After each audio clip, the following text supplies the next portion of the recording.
I'd like to call the regularly scheduled Board of Selectmen meeting for Monday, May 7th, 2018 to order. First order of business is Pledge of Allegiance. Charlie, as is customary, please. I pledge allegiance to the flag of the United States of America and to the republic for which it stands, one nation, under God, indivisible, with liberty and justice for all. Thank you, Charlie.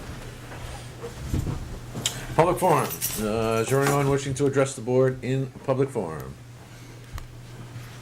Anything on the agenda that people want to speak on? Hearing none. Let's move on to item 3, and that is to approve minutes. 3.1 would be the April 16th, 2018 regular meeting minutes. Is there a motion to approve those? So moved. And a second. Second. Comments, questions, additions, deletions? Congratulations for well done note-taking minutes, if there are none. Hearing none, call the question. All in favor? Aye. Opposed? Abstain, it was not there. Abstained, one. Recused, Should I none. second it? Yeah, then? probably. Yeah. This motion carries. 3.2, which would be a special meeting, which is revised motion for a bid award. Is there a motion? Move their approval? Is there a second? Second. I was not Any, there any, either. yep, any further discussion, corrections, et cetera? Call the question, all in favor? Aye. Aye. Opposed, abstaining, recusals, motion carries. Thank you. Item 4, Health Director, Dennis Janetson. Good morning. Good morning, Dennis. I'm here to make a recommendation on mosquito control contract for the town of Guilford. This year, our current mosquito control contract with Innovative Mosquito Control expires on June 30th, and we put a request out for quotation for the new contract starting July 1st. We received 2 bids, or actually 2 price quotes, from 2 companies that basically do all the mosquito control work in the area here. Innovative Mosquito Control Madison submitted a bid of $23.20 per acre for mosquito control, and All Habitat Mosquito Control from Branford submitted a bid of $17.88 per acre for larviciding costs. So it was recommended that, based upon these bids, that the town contract with All Habitat Mosquito Services of Branford for the mosquito control program starting July 1st, 2018. The price is about $5.20 cheaper per acre, and so it'll be, a good price to go with. Plus, we've used this company before in the past, and their work was great also. So How does this compare to last year in the overall cost? it's a little lower than last year, actually. The cost came down. Or are we budgeted in the same amount this year? Yeah, for we're it? budgeting the same amount. Hopefully we can keep in that amount within that Are there contract. any predictions about what kind of a season it's going to be? I mean, it was such a strange spring.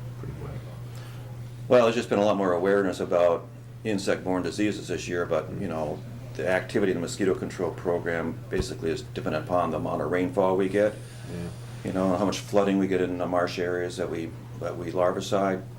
I know there's a lot of conversation about ticks this year, and I've noticed Yeah. it seems early that they've already been out. Yeah, it's supposed to be a bumper crop for ticks this year. I can't say about mosquitoes, though. It depends upon the rainfall we get. I'll let you know in July, right? Yeah. Can I ask, in terms of the insecticide used, do we specify that, or is it by law, or does the provider decide what? Yeah, we What do you- specify, there's really only one type of larvicide that they use. It's this Bacillus thuringiensis. It's a natural type of larvicide. Our program doesn't really do a lot of aerial spraying or roadside spraying. We usually try to kill the larvae before it emerges as an adult. So we put the larvicide in the wetland areas to kill the mosquitoes as larvae before I they see. hatch. So I don't think we've done any roadside spraying in 5 years or so. And Dennis, whatever that material is, like how long does it stay out in the environment? Does it break down after a period of time, and is there an accumulation effect? I mean, what is this stuff? Yeah, well, the BT, they call it BT, Bacillus thuringiensis, that's the larvicide. You've probably seen the contractors spreading it out in the marshes with a kind of a blower gun. It stays in the marsh for up to 30 days, but it's a natural, it's actually a bacteria. It's not a chemical, it's a bacteria that the mosquito larvae swallow. And then it causes their intestines to rupture, and then the larvae dies. So it's, pleasant A little more food we needed for Monday morning. How's your breakfast? That's it. But, so it's a But, natural. so my point remains, though, I mean, the spin-off from that is the side effects to other animals or insects? No, there's none according to the manufacturer's directions. There's no other side effect. It's not toxic to fish or other aquatic life other than mosquito larvae, which is your target that you're trying to go. So. and it's approved by Connecticut DEP. Yeah, the state uses this all the time on their mosquito control programs. And it's a $5 difference. That's a 20% swing on between the, a little bit better than 20% swing. And are there only 2 players in this game? Is that also? Yeah, there really are. I mean, I checked with the state health department to see if there were other contractors in this area. They don't really know of any unless they go to like Westchester County or far away. But yeah, it's a significant savings. I don't know if you can get the materials cheaper or labor's cheaper, but it is 20% less. So it's, maybe our budget will come in 20% less also. That would be nice. That would be nice. Any further questions? Got that recorded, right? Yeah. Anything else? All right. Is there a motion to award mosquito control services contract to All Habitat Services LLC of Branford at the cost specified in the price quote submittal package? So moved. Is there a Second. second? Call the question. All in favor? Aye. Opposed, abstained, recusals? Hearing none, motion carries. Thank you, Dennis. Thank you. And good luck with the 10 o'clock meeting today. All right, I think I just saw Jim has just walked in. Perfect timing, sir. Stage left. Who, yeah. Hello, Did Charlie call you, tell you you're up next, or what? No. I have my timing down perfect. As usual. As usual. Good morning, everybody. Good morning, Jim. How are you? Good. 5.1, consider and take possible action to contract with Tilcon under state bid number 17 PSX 0238 for reclaiming, regrading, and paving Sachem's Head Road from Indian Hill Road to Uncas Point. Jim, you want to thank you for the memo regarding same. Any comments of why we're doing this, et cetera? Well, this was in our capital budget for this year. Yep. If we get going now, we'll get out of the way for it's part of that whole area where we're gonna be treating this winter, this summer, with the chip seal. Just wanted to get this out of the way. By going now, we'll get into Tilcon's early schedule. They get busy after July when every other town gets their money and the state gets their money. So we won't get billed until after the 1st of July. So it's the time to do it, and it's the best price, so. Any other questions? What distance is that? It's about 2,000 feet, a little less than half the mile. Any motion? Yeah, Charlie? I'll move the approval of it. Is there a second? Second. Any further questions, comments? Call the question, all in favor? Aye. Opposed, abstained, recusals, hearing none, motion carries. Item 5.2, review and approve request to enter into a contract with Durham Middlefield Transfer Station to grind wood debris at the brush and leaf disposal site, stump dump. Back in, remember the March storm we We'll had? never forget it. Yeah. Yeah. You will. Storms. Wait till you have a few hurricanes, you'll forget. But it was a devastating storm. And we now have, 2 months later, cleaned up almost everything. And so, the disposal area is just full of old brush and wood and everything else. We did grind a pile back in November. We thought usually that gives us a while. Didn't do it this year, so we're gonna have to bring them back. I have money in the accounts for rental of equipment Yep. and other sources, so we won't have to go into the deficit for this. But this Durham Middlefield is really, their transfer station bought a tub grinder a number of years ago with a state grant, and then they are willing to work with other communities. That's right. And it's been the best deal for us for a long time, so I would recommend that the Board of Selectmen proceed with. So I got a couple of quick questions. Sure. It says a weekly fee, $15,000. Do you know how long we're likely to need it?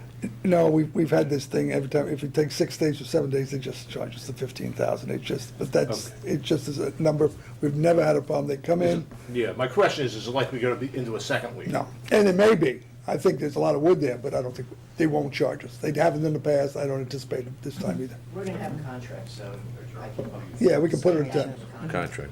Yeah, like that it Get it all doesn't done. accidentally slide into week 2 for another $15,000. No. Because obviously, Right. I understand why it's expensive. I'm sure this thing is gargantuan and Yeah. super expensive capital investment for those folks, but. And a major operation maintenance. Yeah, so then a more general question. You're right, obviously bad storm, haven't seen a hurricane in a while, your point is well taken. I know, but, so, just what's the process for folks who feel like they still have brush or down limbs that they feel like the town should be addressing? I mean, what is your process to intake that information and respond to it? Well, they can call in, but we have gone down every road, which we did, we went plow route by plow route, every street. Okay. And if it was down, before we were there, we took care of it. We have had a situation where people decide, well, if they get some limbs from the back of their yard, and they drag them out to the road, it's too late. You know, it's not, we can't be going back again, we just don't have the time. It took us virtually 2 months now to clean up after that last day. Right, so. yeah, we don't have to necessarily clean And- up everybody's but- backyard, but in terms of things that town, so you have affirmatively, like you say, along each plow route, which covers every street? Every street. Okay, If the situation, it's an unusual situation where it was a hanger, a limb was Yeah, hanging yes. there, when I go back, we would go back and take care of that. But a lot of that has been taken care of because, by tree people that we weren't able to take care of, whether it was because of over power lines or whatever. Eversource has been very active. Yeah. too. Yeah, but, A lot of trees that were marked have finally come down the last few weeks and stuff. yeah, it's a lot of stuff. And when they do go back, they'll chip whatever is there. If they leave it and it's been cut up and left there and they didn't come back, we'll eventually get back to it. I know we've used, I guess it's Middlefield for a while with this grinder, but in some conversations I heard Madison maybe buying one. I haven't heard that. I mean, unless they get a grant, Not it would be a 10%, yeah. foolish capital expenditure. You're talking about well over $500,000, and then, yeah, as I said, the maintenance is a big deal. Yeah, you use it 4 times a year. Well, we've been able, by being consolidated in the pile, we've been able to get by usually with once a year. Huh. So- You don't want to Yeah. half $500,000 piece of No, equipment no, sitting there. No. And I think that's a perfect example of when people talk about regional cooperation, Yeah. regionalization. This is the kind of example. Well, exactly, and Durham has been very responsive to us. We had originally been part of, do you remember the South SCROG, the South Central Regional Agency down in, they were out in New London, they operate out of, but we were at the tail end. And every time they would go through a grinding, we would call in and they wouldn't get there for 2 or 3 months, and then we'd really find we were in a bind. So this has been much better for us. Great. and if people think the $15,000 is a lot, it's not just the defraying the capital expenses, wear items in there as well, right? I mean, there's teeth and blades Oh. and those things that are super expensive, and obviously you're chopping up substantial. They got a trailer in here, they got equipment to Right, get so in there, et there's, cetera. so there's a maintenance cost associated with that we're not dealing with by just paying the fixed Right. fee. And it's not unusual in the course of, well, they're here, stop, take 3 or 4 hours, break it down. We don't pay for that, but anytime it's down, we don't pay. But they will do maintenance because it's part of their, they have to stay ahead of it, like you say. Yeah. They have to replace teeth and so forth. Let's get some quick back of the napkin math. 15,000 a year on a $500,000 piece of equipment, that's 30 some odd years worth of rentals. And Yeah. by the way, they'll probably have to replace the machine in between now and 30 plus years. Yeah, absolutely. So, you know, it makes sense. Yeah. This dangerous, I don't really want to go down this path, but I mean, the cost is partially defrayed. There is a cost to dispose of stuff there. Yeah, it's I mean, fairly I'm sure minor. that's partial, but. Yeah, because it'll cover our attendant. Overhead. Yeah, but it does partially pay. All right. Okay, I'll move it. Move it. Is there a second? I'll second it. All in favor? Aye. Opposed, abstained, recusals, hearing none, motion carries. Discuss and approve issuance of an RFP for bulky waste hauling and disposal. Jim, one more.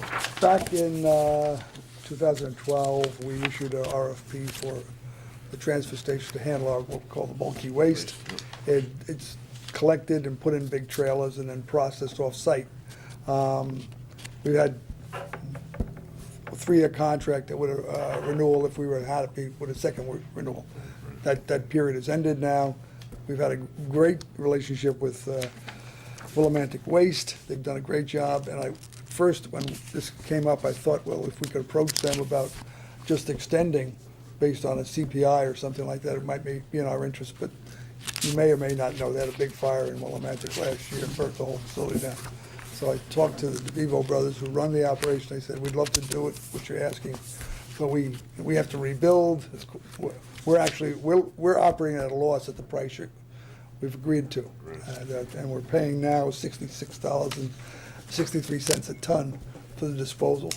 But they're honorable, they're living with that. But they can't go forward with that. They would be very interested in bidding on or offering a proposal going forward. But they can't just extend based on the CPI. So my recommendation, we go to a new RFP again, put it out on the street and see what we can find. I did attach the information. Branford went out to bid or got proposals last January, and the results are shown on the attached sheets. Sorry about that. Don't worry. So, Well, based on looking at the results of the Branford one, it looks like our per ton cost is gonna go up, but we had anticipated that anyway. Yes. Because we're talking a 5-year-old bid. But it looks as if the hauling prices we may see some savings on the hauling price. yeah, if you look at Is the that price, distance related? it's all related to distance. Yeah. The distance to, like Cherry Hill is in North Branford. They're on Sierra Road. Right. It's, it's an hour Yeah, turnaround. yeah. They can provide all the same containers that we have now. So I would guess, I don't know what they'll see what they can make money on, as usual when you go to these things, but they've got a real strong advantage in terms of the transportation costs. You saying they might transfer the stuff to North Branford? Well, they have a transfer station in North Branford on Sierra Road where Cherry Hill processes it. They'll put it on the trail and they'll separate the material, and that's how they make money on this stuff. They'll have different products they will produce. They'll take things like, if you have concrete blocks, they'll come and grind them and turn that into material. They'll take the wood, process that into something else. So they go through the whole, and they know, and they can recycle a lot of stuff. A lot of metals that go in there that people don't break down, and if they're part of something that they throw in the trailer, but if you extract those metals, then that becomes a product you can sell on the recycling market. Good? Okay. Is there a motion the Board of Selectmen to authorize issuance of a request for proposal for bulky waste hauling and disposal at the transfer station? Yes, so moved. Second. One other question.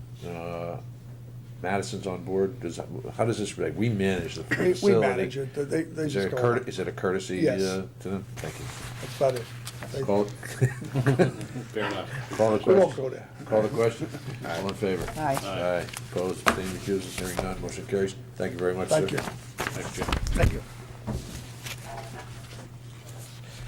Item 6. Chief Hershat. Item 6.1, discuss and take possible action on a resolution authorizing the first selectman to sign the 2017 State Homeland Security Grant Program Region 2 Memorandum of Agreement.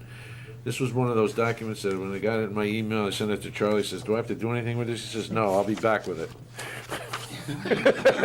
And here he is. Charlie, just a brief Well, overview. basically, it's a signature by the first selectman. It's the agreement between 22 towns in Region 2, which has to be signed by all 22 towns to release the funding for their regional assets. In other words, the regional hazmat team, the regional SWAT team, anything else that is underneath the federal money. It's all federal money. It's an annual thing that we do. And Guilford is one of the first ones to sign. Thanks. Okay. I mean, the thing, and the instructions, which are classically bureaucratic, I mean, it says February I'm quite 2nd, familiar with that. you know? And that's okay? I mean, the fact that they gave us a deadline 2 months ago is not a problem? No, no. Okay, and the form you gave us is their proposed form, as opposed to the actual resolution that's gonna get signed, right? I presume we're gonna sort of see exactly, I mean, just substituting in what we're Yeah, gonna, yeah. what we're Yeah, gonna you're get. just gonna pumped out. pull the resolution out that you already have. Yeah. So we have done this, how many previous years? Oh, since 2001. And has there been any substantial change? No, Okay. So it's just sort of a cooperation agreement? right. Cool. Comfortable? Yep. Good. Is there a motion to authorize the first selectman to sign this thing? So you're gonna have to read it at some point. Second, yes. You were Pam. Yeah, Pam. Let me be very clear about that. And there's a second? Yeah, I'll second. Call the question, all in favor? Aye. Opposed, abstaining, recusals, hearing none. Thank you. Motion carries. Thank you, Charlie. All right. Item 7, Ed Koropinski, 7.1 is receive report from assessor on farm, forest, and open space adjustments for the 2017 grand list. I know I've had an opportunity to talk with Charlie, and I think Charlie, you may have shared some info with Sue. Lou and I have talked about this as well. Ed, you wanna just give us we can do either the Reader's Digest version or the extended one, it's your call. Sure. It was discovered that, well, actually, as background, within the computer system that we use, there are a number of different tables, and it was discovered that while the Reval company had our correct tables for 490 farm, forest, and open space values, they used an older table or an older calculation for those values. When it was discovered, we did a review to see how many properties would be affected, how best to correct this. I spoke to, obviously, Vinnie Credelli, who's the owner of the company, to find out what was going on. We put together letters to explain what happened, a letter to the first selectman. Also, we created notices that were to be sent out. These are reviewed with Matt, for his input. These were also referred to the town attorney to see if he had any difficulties with these. He stated that everything was fine. So basically, what it affects is 308 properties. Of those 308, 46 are tax exempt, 262 are taxable. Of those 262, 89 will actually have a decrease in their assessment. 173 will have an increase in their assessment. The decrease ranges anywhere from, in tax dollars, 31 cents to $66. The increase ranges anywhere from 63 cents to $969. By doing the correction through what's called a certificate correction, their rights to appeal have been extended to next year. So they are not going to be penalized in any form. If they wish to contest this change, they have that right to go to next year. And basically, the notices are out. Yeah, the notices did go out, and just to give a little more detail, Ed mentioned that we talked to council, as Chuck Andrews does our land use stuff, and that we really had a couple of options here, and I'm going to suggest Ed came to me, when he came to me, he suggested that we fix this problem. We had identified a problem, and we ought to fix it. There are two options available, and I will also state for the record that we don't have the authority over that decision. By state statute, that falls to the assessor. Correct. And to Ed's credit, he came to us and says, I really think we should clean this up now. Because you can do two things. One, you can, and it's in the state statutes, it allows us to make changes retroactive to the 2017 grand list, or prospectively to the 2018 grand list. After these notices went out, we received correspondence, and I think I've shared it with some of you here, from at least one taxpayer, potentially representing a couple other folks, who was asking whether or not we would reconsider that that decision.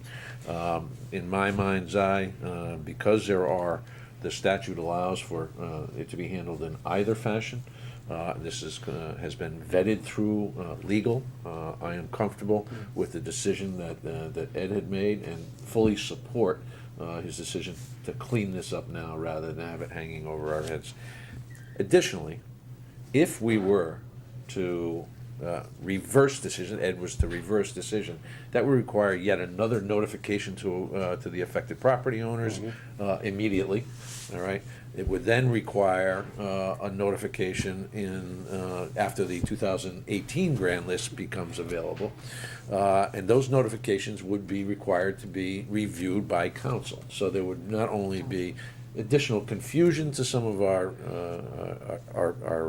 taxpayers or property owners, but there would be additional costs associated with doing it in that fashion. So Ed identified the problem came to me quickly once he had identified it with a solution, and I completely support this decision. Not that we get a vote, but I think it's the prudent thing to do at this point. And to Ed's credit, you identify a problem, you fix it. I don't know if anybody else has any. I appreciate it. You guys? It makes sense to me, too. Good. I mean, the gist of the question about reversing decision really came down to the appeal timing or process. Correct. Is that accurate? Exactly. Now, say somebody did in the future, want to go through the appeal process and were successful in their appeal. Would that end up being retroactive? for Yes, this? it would be retroactive to So 2017. they end up, in either case scenario, either successful or unsuccessful in any appeal part, they still come out whole either way. Correct. Okay. They just need to make their payment before. And, upfront, yeah, I and think then it's so much deal with better it just to after. fix it now when you know the problem, you don't have things hanging over. Makes sense. We're all in. Yeah. Okay, good. Ed, thank you very much. And Vinnie, thank you very much for coming in case we had more technical questions, but since we seem to be in agreement, we're in good shape. Is there any, Certainly good. This is Vin Cradell, who's the owner of Equality. Should I wait for it all, or this is A, or? If you wouldn't mind, I would I'll like. be meeting with Vinnie, and Okay. I don't know how long your meeting will take, Right. but I'll be meeting with Vinnie after this, so. Good, and I'll pop down. Sure. If anybody else wants I to. do have one other, Yeah. Is there any way to avoid the situation, in the computer program or whatever? Oh, it yes, is? absolutely. The software has been corrected. There is no longer, as I've been told, there is no longer multiple tables. There is only one table now that the information will be drawn from, so this will not occur again. Okay, good, great, appreciate it. Yeah. Thank you. Thank you, Ed. Great, thank you.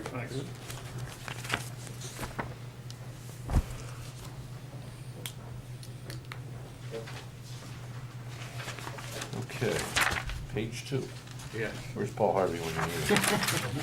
All right, who's got that reference? Who knows that? We got it, all right? Yeah, yep, okay, we got a couple. CBS Radio. We got a couple. Goes back a ways. Yeah. Great bear. Take a look at the color of my hair. Item 8, and we are fortunate and pleased to have Cliff Gurnham here as the Director of Operations and Facilities for the Board of Ed. 8.1 is discuss and take possible action to award bid number 7-1718, partial roof replacement and PV installation at Melissa Jones School. Cliff? Morning, thanks for Good having me. morning. So we did go out to bid for the roof and solar at Melissa Jones. We had 5 bidders come back with responses. After the Standing Building Committee reviewed the 5 responses and reviewed the alternate was to determine whether or not to remove the existing gutters. It was a deduct alternate, so if you look at your bids, it actually lowers the number versus raises the number. They did decide to take that alternate and leave the existing gutters in place. They are in good condition, so by taking that alternate, it saved us about $178,000 at this point, so it was well worth taking that. The lowest bidder becomes Silktown Roofing out of Manchester. We've used them before on multiple projects. They've done a great job for us, and we feel comfortable recommending them for this upcoming project.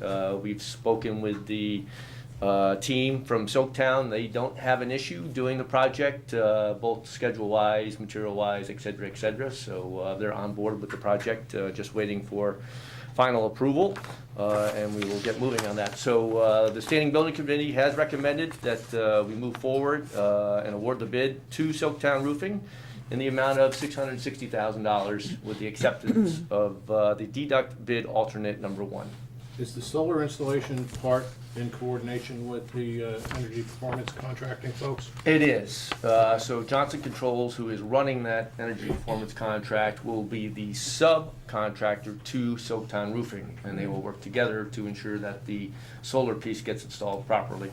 And is it any of the funding coming from their loan money or their It funding? is not. It is coming from this bond that we are presently using to fund it. However, Johnson Controls will guarantee us the performance of the system, and that's why they are doing the install. So, and this has all gone through state review and recommendations. So I guess where I'm going with that is when Johnson Controls presented what they were going to do and how much it was going to save, I mean, were they factoring in that, for instance, solar at this particular building would have been part of the money they would have been spending? I mean, were they aware we already had this in the pipeline, basically? Correct. So what happened was it was part of the original project, cost-wise, as part of the energy performance contract back in, prior to December. Because it did not look like we potentially might have a contract signed for the energy performance contract before this came through with the state, we put it in here, backed it out of that. Okay. But we guaranteed to use Johnson Controls and got approval to do that through the state. Took the funding and cost of the project out of the energy performance contract and put it into this bond. So yes, it's all been worked out. So the various, okay, wonderful, Yep. good, thank you. Great. Cool. Anything further? Is there a motion to? Well, actually, one more thing. Certainly. Back to the, so what precisely are we going to get out of that solar, those solar panels? I mean, a significant percentage of the electricity for the building, or like, what is it? What do we get out of those panels? You know, I would have to review the exact percentage, and I can send that to you guys. I don't want to misquote. Fair enough. I want to say it's a 40 or 50 kW system, so it's not very big considering, but it will help offset the cost of some of the electrical at the school. So So just sort of mental note, I mean, you know, this time next year, I'd be really interested to see, like, you know, what we were looking at in just, you know, say October 2016, October 2017, October 2018, 19, so, you know, I mean, we sort of see the progression of what the electric. Correct. You're not gonna need a mental note. Johnson Controls will be providing us with monthly statements relative to how performance contracting is. Yeah, broken out by project, that would be helpful. I'm not sure if you're gonna, because we're identifying so many measures that will reduce the electrical load, we will be able to show you the decrease in electrical load, but they will not be able to say that, This is a you know, difference. 5% came from this and 10% came from that, et cetera, et cetera. But we would definitely be able to identify that there was a drop in electrical load and by how much, and this is how much we're saving based upon that reduction. Yeah, Matt, to your point, I know when we approved the performance contract, we specified that we would get Right. periodic, when will they start? Once the systems are in place. Correct. Once they're signed Give me a off and those are ballpark complete. date, so I put it. I in would there. say mid-fall, we should have everything So- up and running. So this fall, we should start looking for it. Okay, Absolutely. good. Thank you. Reports from Johnson Controls. Correct. Okay, Yep. great, okay. And again, those go through our consultant, ECG, they review them, and then they will push them on to us. Right, and just, we talked about this before, but Charlie had asked me to reach out to Mike Frieda in North Haven. Their school district went to this program a couple of years ago, and Charlie asked me specifically to check with him relative to their satisfaction with the program and John. whether or not the reports were coming in. And Mike Frieda says, yeah, they're terrific. Well, the fall makes sense too, because some of the projects will be built. Right. Correct. Really, the first New ones are school gonna year start and coming everything, online. start, yeah. Right, yep. We're starting, you know, a lot of the programs now, a lot of the projects are just getting underway, so we look forward to getting a large Because of percentage a of lot them of- done over the summer. Yeah, because of a lot of the questions that are going into that performance contract, I think we're all gonna be very interested in seeing those reports. Yep. Yeah, for sure. Good. Anything further on this? Thank you. Is there a motion to award the bid for the partial roof replacement and solar installation from Melissa Jones School to Silktown Roofing Incorporated from Manchester, Connecticut for the total bid sum of $660,000 after taking the deduct alternate number one, the amount of $178,000. So moved. And a second? Second. Any further questions? Hearing none, call the question. All in favor? Aye. Opposed, abstained, recusals? Hearing none, motion carries. Thank you. Thank you. All right, let's move on to 8.2. Consider and take possible action on purchase of clocks and associated equipment off of the state We were contract. talking about clocks before the meeting. That's funny. Real clocks. Never end. Again, thank you for reviewing this. So this is a project, obviously, at Guilford Lake School. They have an old antiquated simplex system that is failing. So we are looking at replacing it with a new, technically wireless system. The clocks themselves will be hardwired into the 110 electrical, system in the building. However, the signal for the timing actually is wireless.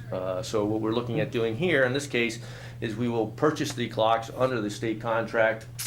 Installation will be done through our electrician on the Board of Ed side. He will install them all. And then our IT department will then proceed to program the primary sender piece of equipment and get the system up and running. So Referring to our conversation and news article this weekend, are they gonna be analog or digital? they are analog, and we prefer to do that at the elementary school level so they can learn, obviously, how to read an analog clock. So that's what they will be. So the Standing Building Committee has reviewed this and recommended it, and they recommended awarding it to ECS Corporation out of West Hartford under the state bid in the amount of $14,761.63. Wonderful. Anything further? I'll move that one. Move it. Nope. Moved I'll and seconded. Call the question. All in favor? Aye. Opposed, abstained, recusals, hearing none, motion carries. Thank you very much. for your time. Have a great day. You too. Item 9, receive petition requesting establishment of a Human Rights Commission.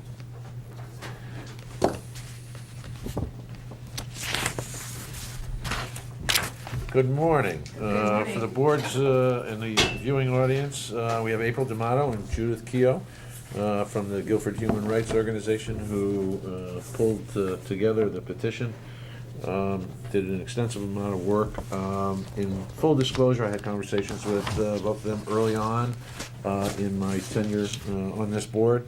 And they were looking to do something similar to this 5 months ago, 6 months ago, 7 months ago. And I had suggested to them that they work within the community and find the kind of support that would warrant serious consideration by this board. To that end, it suggested they talk to other community leaders,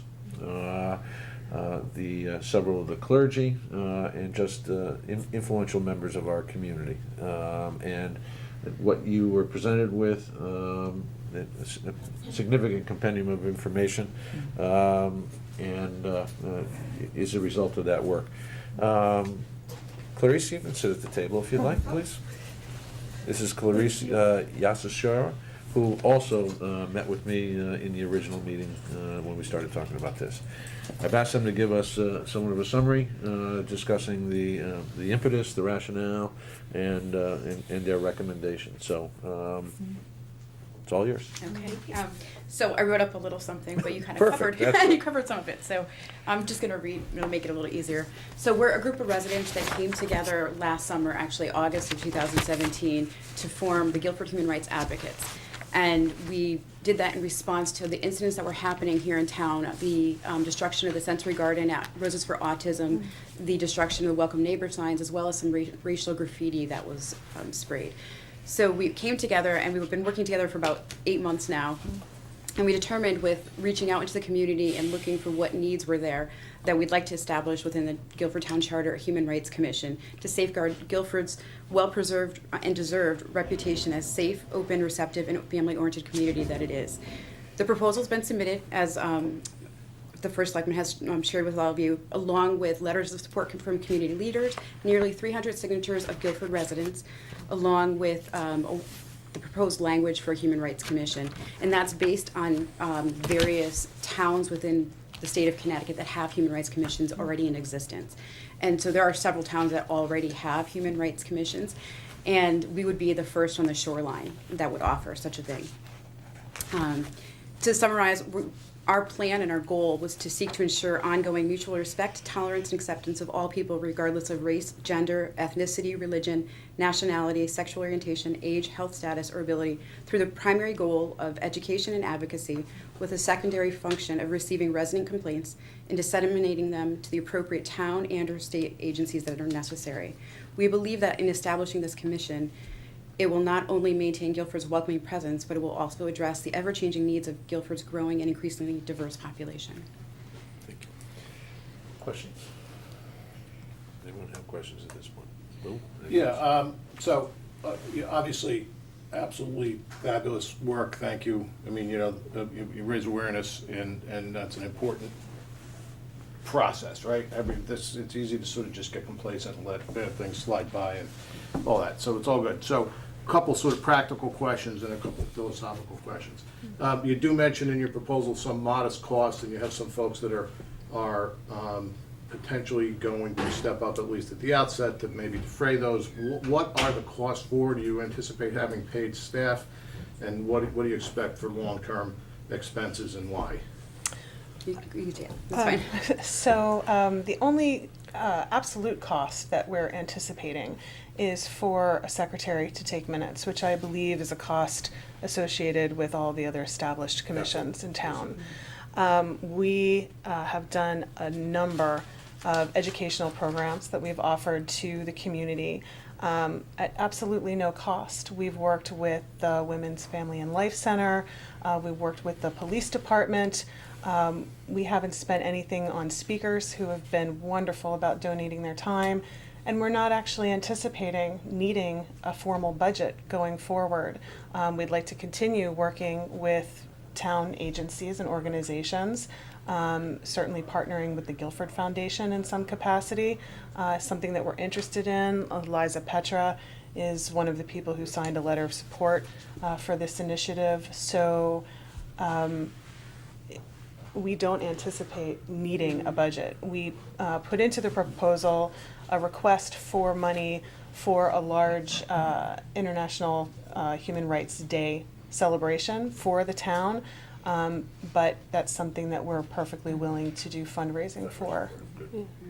So let me ask sort of like a little potentially politically disloyal sounding thing here, okay? Because I mean, I'm obviously in favor of this. I think it's fantastic, and again, raising awareness is important. But the trick to this, or something like this, I think, is how do you actually reach out across the chasm to the folks who would spray racist graffiti, or would tear down signs, or would do some of the things that give rise to your motivation to make this happen? I mean, what's the magic to reaching out to the folks who don't see eye to eye with you now?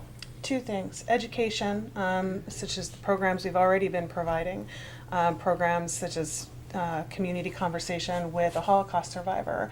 A speaker came in and did a wonderful program about women in Islam. Obviously, those sorts of programs aren't going to appeal to everyone, but if there are other issues that people want to have addressed from a different perspective, we would certainly be open to that. And we really are a nonpartisan commission.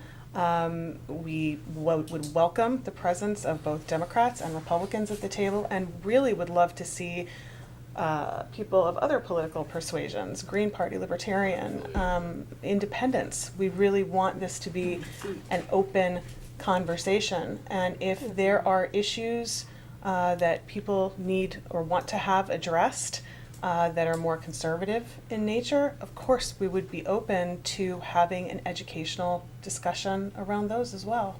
And I'd like to add also a lot of the, so I was a member and a chair of the Human Rights Commission in Newington here in Connecticut several years ago. And we did a lot with the schools, starting early to make sure we worked with the Board of Ed, and we worked with different programs with the schools to reach out to children as well, to educate them on differences. So that would be another approach that we'd like to take. We would work closely with different agencies and organizations within the town that are already established to bring in speakers and extra educational materials for children, as well as the community at large.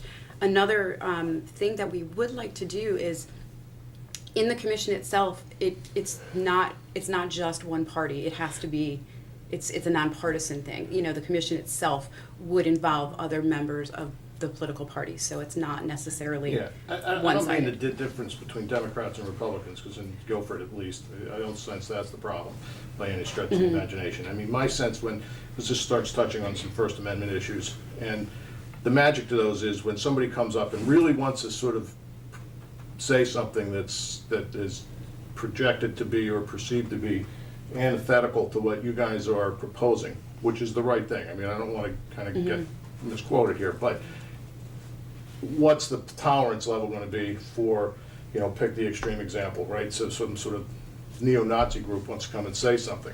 It's a First Amendment question. So the hard part about changing somebody's mind is listening to what they say first and say, well, I hear you, but here's why we see it differently. I mean, what tolerance would there be for potentially hateful speech in your group? Well, because it is a First Amendment issue, they actually do have a right to speak their truth. They have a right to say whatever they would like to say, and they have a right to approach the town and say, we would like to use the green and have something here. We would not be able to stop that because, of course, the Constitution and the town ordinances and the state laws are going to prevent us from stopping such a thing. However, we could educate around that, and we could bring something else to educate around that and make it a safer space. We do not have any intention or desire to be a policing body or an adjudicating body at all. We are open to listening to complaints for citizens that feel like they're being marginalized, but again, we would be steering them toward the appropriate agencies that could help them. Follow-up on Lee's question.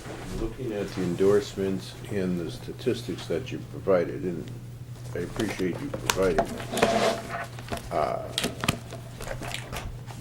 By far, well, students with disabilities is over 10%, pushing, well, it's 12%, which is substantially higher than any of the other demographics that you've provided here. And less than half of those are autistic.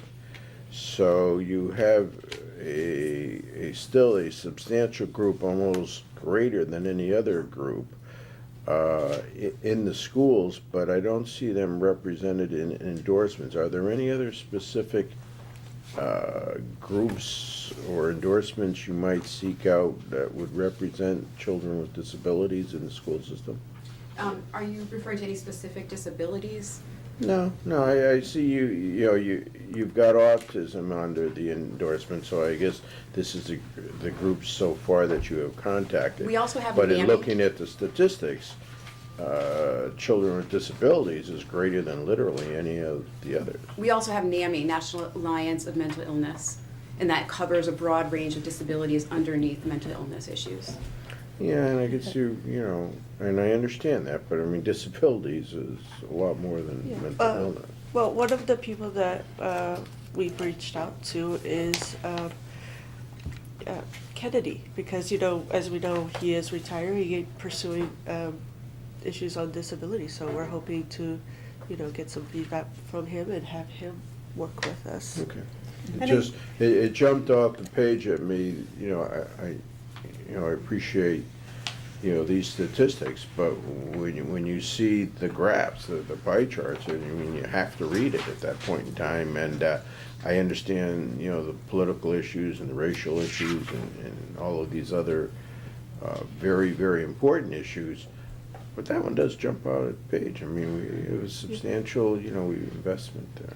Well, and certainly, going forward as a commission, as we said in the proposal, we'd like to reach out to a wide number of local organizations to partner with, primarily around education. We'd also love to work with the Board of Education to provide programs in the schools. And so, for me, with this particular statistic, part of it, of course, is about providing services for children with disabilities. A part of it is also educating fully abled children or differently abled children to understand their classmates with disabilities. So in my mind, working with the Board of Ed to do educational programs around children with disabilities Well, that's where I was would be going, helpful. like buddy Yes. systems and things like that. I mean, Absolutely. You're, And I can speak to what I've experienced and what I've noticed. So when I was the chair and member, that was a huge issue back when I was the chair and member of a Human Rights Commission about disabilities being a big issue. And I've noticed that overall, we've done a really great job in communities in general to educate more around disabilities. And I noticed that children are more accepting of each other when it comes to disabilities. yeah, I don't want to, I don't want to intimidate that, one right is different than the other. It's just Sure. that when you see the population in the numbers, I mean, obviously, that's something that will affect a greater number of people. Yes. Yeah, And absolutely. students with disabilities is a term of art in the education world. It includes a variety of disabilities. It's That's not- why when you it's say a not just specific word. physical. It's not just physical disabilities. Right. In many cases, that's what we refer to as the special ed community, all right? Right.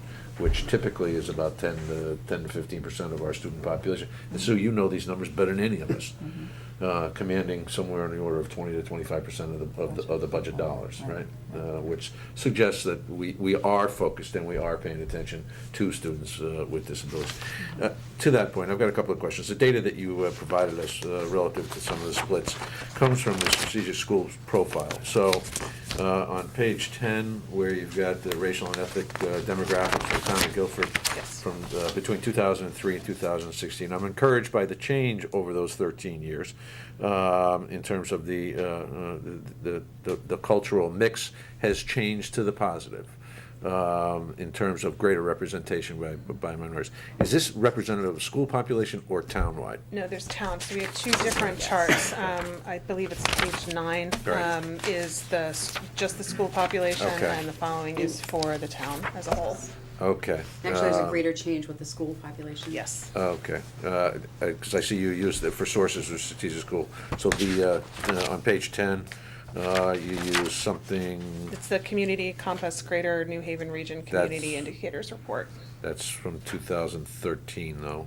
And it was a website, the Neighborhood Scout, Gotcha. for the more current information. Okay, all Since right. we don't have a community report, and unfortunately, although we have the wonderful report on Guilford that the Guilford Foundation did, put right. out, there's no information Right. in it about race, and there was no information in the document that they used. I have another initiative going on related to diversity in this community that I've pulled some recent data, which I'll be happy to share with you that'd be from great. some of the state sources. All right, I'd be happy to share that with you as well. Well, and That'd be on great. that topic, it's worth noting, while there is no information specific to Guilford on the LGBT plus population in Guilford as a town, in Connecticut, it's about 3.9%. Right. And Connecticut is, I believe, 14th or 15th in the country in terms of our LGBTQ, having a high LGBTQ population.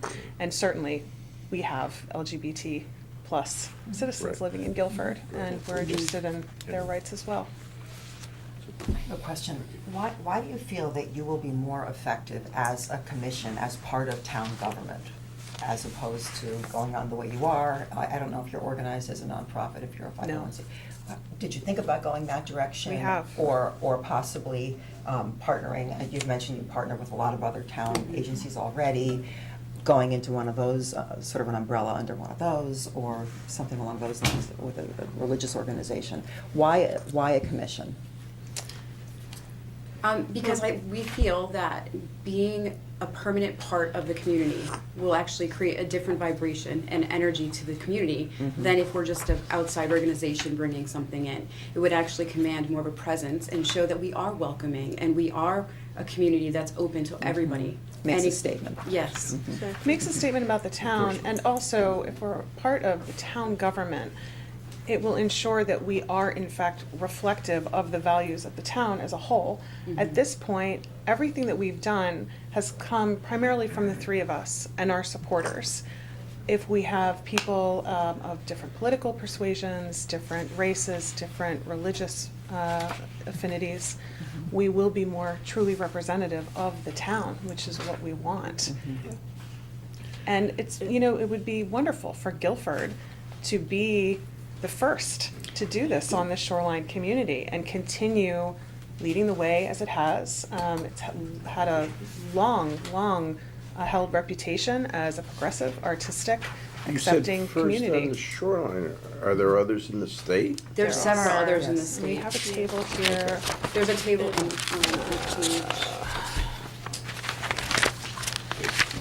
In the appendix. Well, the interesting fact about what's going on in the state in terms of other human rights commissions, I've contacted a lot of them, and actually I've attended a few of their meetings. And What page was the state? what page is it on? It's appendix It's C. appendix Page C. 15. 15. Page 15. Appendix C. A lot of the towns that have kind of let their commissions run dormant have recently been reestablishing them and really becoming active again. And a lot of the towns actually are increasing, they're putting a budget into what they're doing because they found that it's been really beneficial and really assisting the towns to grow.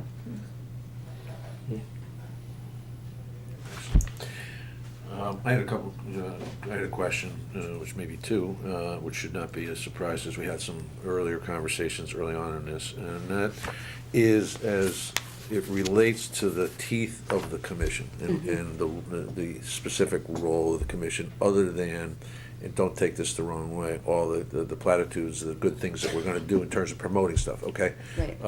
But the actual teeth and what the commission has the authority to do and not do, as opposed to being in strictly a promoting diversity and promoting tolerance and those kind of things. In particular, and I know you had conversations with members of the police commission and Chief Hutchinson. Yes. And there was concern relative to the processes that already exist in place for people to address their concerns, their complaints, and potential crimes or harassment, et cetera. So in your goals and objectives under B, review capacity, you talk about receiving individual complaints involving human rights violations and advocates for, and refer such complaints to the Board of Selectmen, the Guilford Police Department, and any other appropriate departments or agencies as necessary. And then on the proposed ordinance itself, on page 14, I think it's under section 5, item D, and it's consistent with your goals, which is to receive complaints regarding inequality of treatment or of discrimination in the town. So my question here is, do you see yourselves being in front of the police department No. and those No, organizations? Absolutely not. Okay. We see ourselves as being a more, I guess, open body where people can come to us and feel comfortable presenting complaints. And then we would just send them off to different organizations within the town and the different agencies. When they make the complaint to your commission, does that become official? We would keep a record of the complaint for a Because you couple got of. freedom of information. When you become a town agency, you have a new set of rules. or Yeah, no, we new set. would keep a record of it because one, we want statistics of what's happening. We want to know. That's not my point. When it becomes a record in a town commission, does it also become a record in the police department?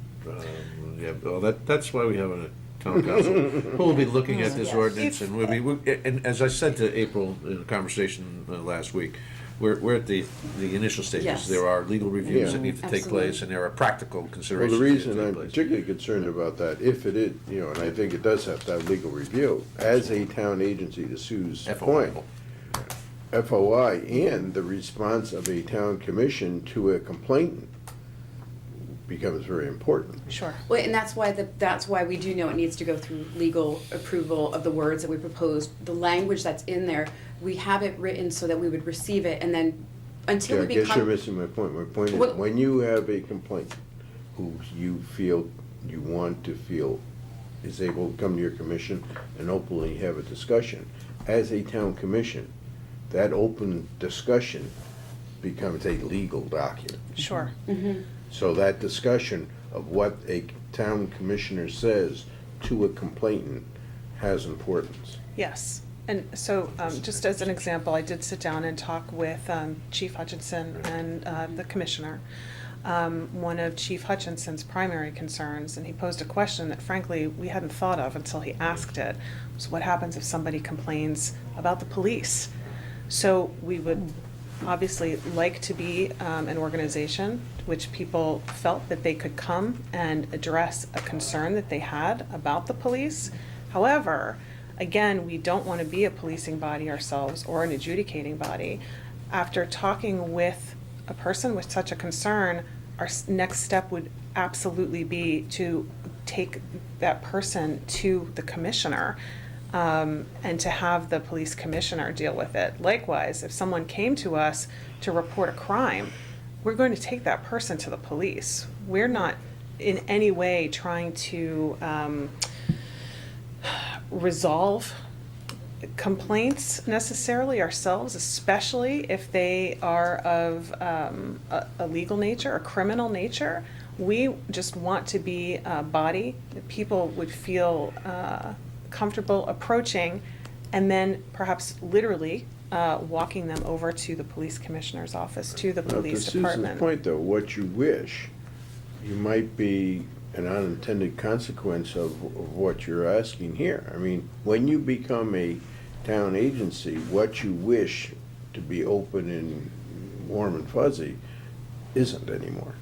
Well, so we need to make sure that the language, as Right. as Matt's saying, And we, we're, in that capacity, we actually intend, even by the writing, to be more of an advocating body. So if someone comes to us, we receive the complaint, our plan is once we become a commission, once a commission is actually established here in town, the commission will create a liaison with each agency that we would need to refer to understand how to refer the complaints and how to accept them properly. so we want to work with the police, we want to work with the police commission, various boards, and then also state agencies, because a lot of issues around human rights and discrimination are handled by the Human Rights Commission, the Connecticut on Human Rights. and Opportunities. Yeah, the And state you see doing commission. this without a paid staff.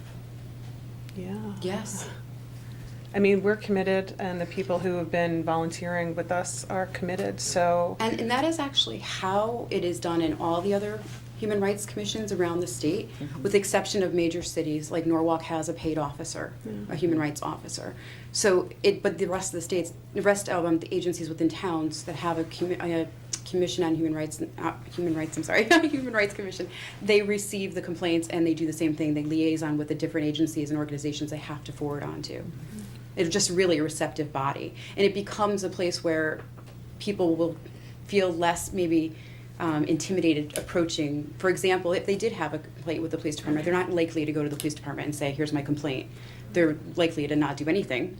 And so they would be able to come to us and we would forward it on to the appropriate way. I just Yes. jump in a little bit. At the state level, you have the CHRO. Right. And they have a whole, they've got employees, then they're all lined up and organized to receive complaints, to do it at, limited at no cost to the complainant, to go through it's on their website, it talks very simply about the whole process, and you have a mandatory mediation, and if that doesn't work, then, there are these steps, public hearing steps, investigation steps. So, from a legal perspective, I'd like to see the education component is that's a great position for you all to be doing and taking. And I would think perhaps dealing with complaints, at least initially, I would think it would be you were educating the people about all those rights at the state level, and maybe walking them through those steps, Yes. as opposed to kind of interfacing with all the different commissions and departments within our town, because there are several legal issues that's raising. I think we should be concerned with those issues. But for you to be the proponents, the educational piece, to have people not feel so uncomfortable approaching the state, I could see that as a really beneficial role for your commission to take, if that's, and I would look to the ordinance. It's actually would be an ordinance, not a charter. And I would look to the ordinance really to suggest that role, more than kind of receive complaints and the police department, rather than talk with people and then show them the way in the state, at the state level. That's. Yeah. Good. Any further questions? No. further statements, closing statements? So we will be working through, as we talked last week, we're gonna work through the political, the legal ramifications of this. Also the political ramifications. How do we establish this commission? Do we make it by, does the Board of Selectmen do the approval of the members of this commission, irrespective of their political affiliations, et cetera? So there are a number of issues we need to get to, but suffice to say, this is on the agenda, and we'll start working on it. Thank you. Thank you very much. Thank you very much for your time and to the community. Thank you.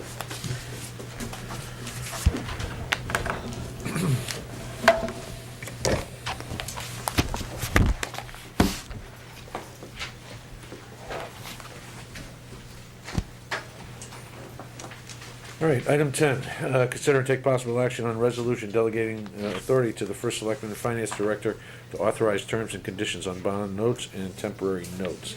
You have the document in front of you. This is to allow us to proceed with the issuance, the signatories, et cetera, to issue the notes, bonds and notes associated with the $3,650,000 approved at referendum for upgrades to the heating, ventilation, air conditioning systems at Baldwin Middle School and Melissa Jones Elementary School, and future project design costs for various town and school needs. So, is there a motion? I'll make that motion for such authorization. Second? Second, one of us. All right, motion's been made and seconded. Call the question. All in favor? Aye. Opposed, abstained, recusals, hearing none, motion carries. Item 11. Consider and take possible action on proclamation declaring May 19th, 2016, 2018 as Guilford Day Week, and the proclamation declaring May 19th, 2018 as Meg's Raid Day. So they're not related, we're just doing. No, them we're properly. doing them together, so let's take them one at a time. I will beg your indulgence for not reading the entire proclamation, so that some folks can get back to work. Or to whatever they need to do, but let's take the Guilford Day one first. So basically, proclaiming May 19th to 26th, 2018 Guilford Day Week.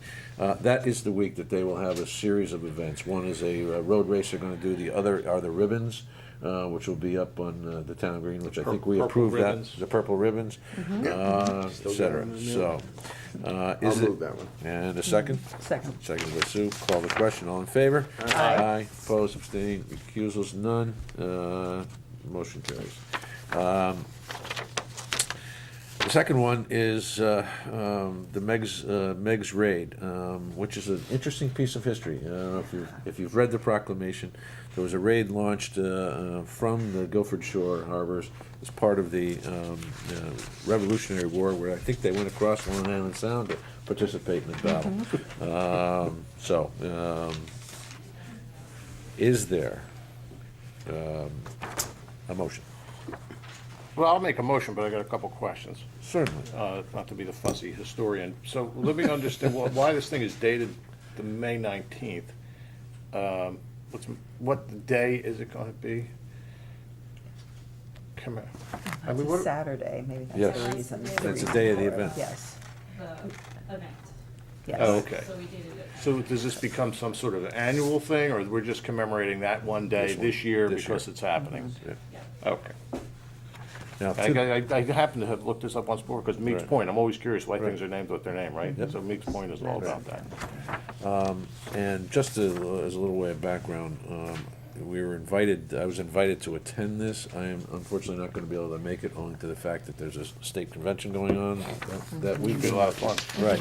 So if anyone wants to participate in my stead, they're certainly welcome to volunteer. I had also forwarded this along to the Board of Education, and they were talking about a potential student participating in this, who would be chosen as a winner of some kind of essay contest, but I don't know whether that has happened or not. But anyway, as to the proclamation, is there a motion? I already What made the happened to motion. the You 90 made it? prisoners? What's that?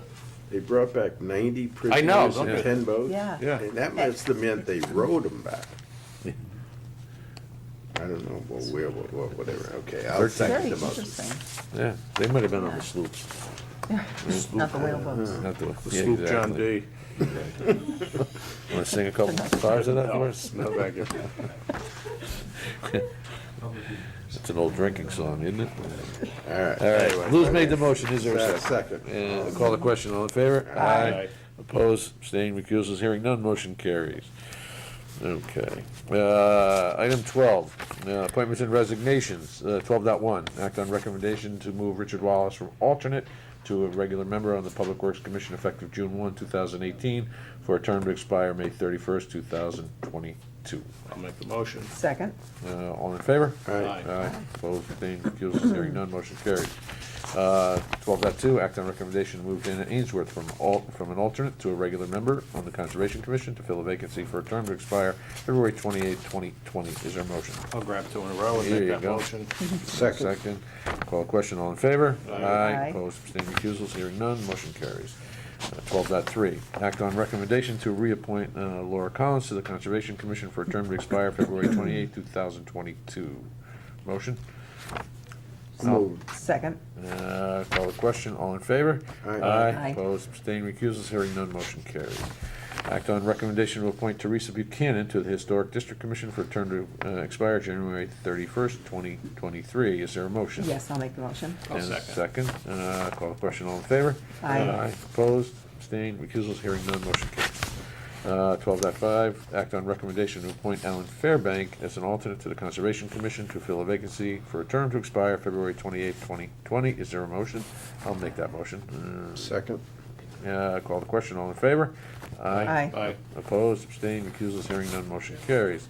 12.6, act on a recommendation to appoint Don Kowalski to the Shellfish Commission I'll make for a term to expire February 28, 2021. I'll make that one, seconded by. I'll second it. Seconded by Lou. Beat me to it. I beat you to it, sorry, that's fine. Call the question, all in favor? We get some bugs Aye. involved here. Opposed, abstained, recusals, hearing none, motion carries. 12.7, act on recommendation to appoint Anthony DeLuca as an alternate to the Public Works Commission for a term to expire May 31st, 2022. Is there a motion? So moved? Is there a second? Second. Call the question. All in favor? Aye. Opposed, abstained, recusals, motion carries. 12.8, act on recommendation to appoint Jennifer Newton Blackwell as an alternate to the Inland Wetlands Commission to fill a vacancy for a term to expire February 28, 2020. Yeah, I'll make the motion. Motion. Second. Call the question, all in favor? Aye. Opposed, abstained, recusals, hearing none, motion carries. Item 12.9, act on recommendation to appoint Paul May to the Land Acquisition Commission as a Scenic Roads Committee representative. I'd like to make that. Second. And seconded. Call the question, all in favor? Aye. Opposed, abstained, recusals, hearing none, motion carries. 12.10, act on recommendation to appoint Catherine Fiedenborg to the Green Committee as a Guilford Preservation Alliance representative to fill a vacancy for a term to expire September 30th, 2018. Is there a motion? So moved? A second. Second. All in favor? Aye. So just curious, so she's on a term expires in 5 months, 6 months. Does she need to reapply in Yes, we September? will. Okay. Yes, we will. Call the question, all in favor? Aye. Aye. Opposed, abstained, recusals, hearing none, motion carries. 12.11, act on recommendation to appoint Grace Zimmer to the Green Committee as a Dorothy Whitfield Society representative to fill a vacancy for a term to expire September 30th, 2020. Is there a motion? Yes, so moved. And a second? Second. All in favor? Aye. Aye. Opposed, abstained, recusals, hearing none, motion carries. Thanks. 12.12, act on resignation received from Bill Butterly from the Agricultural Commission. Is there? So moved. Second? So, with consider it. regret and With appreciation. Appreciation. It's moved and seconded, all in favor? Aye. Opposed, abstained, recusals, hearing none, motion carries. Act on resignation received from Jim Goodrich from the Standing Building Committee with regret and appreciation. And let me add a personal note here. Jim has served on that committee for some time, including the dark years of that committee when they only had 3 Yeah. representatives. And in a commitment made in the fall campaign by both myself and my opponent, we said we would work to get that commission up to its full complement. Jim's leaving is a reflection of our of being able to do that. Got it done. And we have a replacement for Jim as well, which will be coming through shortly, so. Is that a motion? That's a motion. Yeah, long-winded. Is there a Second. second? Okay, call the question, all in favor? Aye. Opposed, abstained, recusals, hearing none, motion carries. Item 13, request for the use of town property. 13.1, act on request for the Let's first. just do them all. Do them all. 13.1 through 13.4. Beg the indulgence to read it. So moved, as stated and seconded. Second. Call the question, all in favor? Aye. Aye. Opposed, abstained, recusals, motion carries. Thank you. Correspondence, none. Committee reports, we're gonna skip over that comment again this month. Old business, new business. Yeah, well, new business, we are, and I was just speaking with George. George Kroll, thank you. And we're going to begin the process of taking a look at the expenses related to housing, building permits, applications, and the approach. So just really the first The land step use. of figuring out land use application costs. Good. And we're gonna get that process started. Kicked off, excellent. Any other new business? No? Public forum? Hearing none. We have, item 19 is discussion of pending litigation. An executive session may be required. So is there a motion to go into executive session? So moved. And a second? Second. All in favor? Aye. Opposed, abstaining, recusals, motion carries. We'll have to, yeah, we're doing 19 now, so, we can do both at the same time. So 19 is a good point, Mitch. All right, what's that? Well, should we get Pam? Pam and Pete, I think, at this point. And stay tuned, there may be others as needed. We'll be coming back, yes. For everybody, there's 4 things you have to sign. Okay. That's a tricky thing with an open toe shoe. You gotta balance that. Is there a motion to come out of executive So session? moved. And a second? Second. All in favor? Aye. Opposed, abstaining, recusals. Hearing none, motion carries. We're back on item 19, discussion of pending litigation. Is there a motion that the first selectman is authorized to consent to settle the pending litigation discussed in executive session within the parameters set forth by the board? So moved. Yeah, settle or We did- not settle. So we took off the parameters. Fine. Let's reset. Is there a motion that the first selectman is authorized to consent to settle the pending litigation discussed in executive session? So moved. And a second? Second. Call the question. All in favor? Aye. Aye. Opposed, abstained, recusals? Hearing none, motion carries. Thank you. Item 20, consider and take possible action on request to donate unused sick time to fellow employees. Mitch? Just for those of you in the audience, a little background and let's... Currently, there is a request for, and I don't know whether or not we're allowed to use individual names on this or It's not. up to you when you want to do an open session. We have actually 2 requests Pam's right now. saying no name. Pam said. Yeah. Yeah. We have two requests right now of 2 people who are both on FMLA, Yep. approved FMLA, both of whom have exhausted their sick leave. Other employees have stepped up forward to donate time that they have to these individuals, and it needs approval of this board to do so, to allow that. It depends on, how much detail you want, whether you want to go to executive session to discuss any individuals, but that's where we're at. I'll move the approval. Second. Any further discussion? Call the question. All in favor? Aye. Opposed, abstaining, recusals? Hearing none, motion carries. Thank you. Thank you, Mitch. Thanks, Mitch. Thank you. We've already had the call for public forum, so I think we're at the end. I'll entertain a motion to adjourn. Other executive session. We did. Oh, yes, you're right, you're right. Sorry. Thank you. We had one other, Do we have to vote on coming out? Did you already? no, we're gonna do that now. Okay. We'll do that now, so. So this would be actually an addendum to the agenda? No. it's No? just part of the Part of executive session, session. that's right. That's And right, it is an additional item, that's Yeah. right.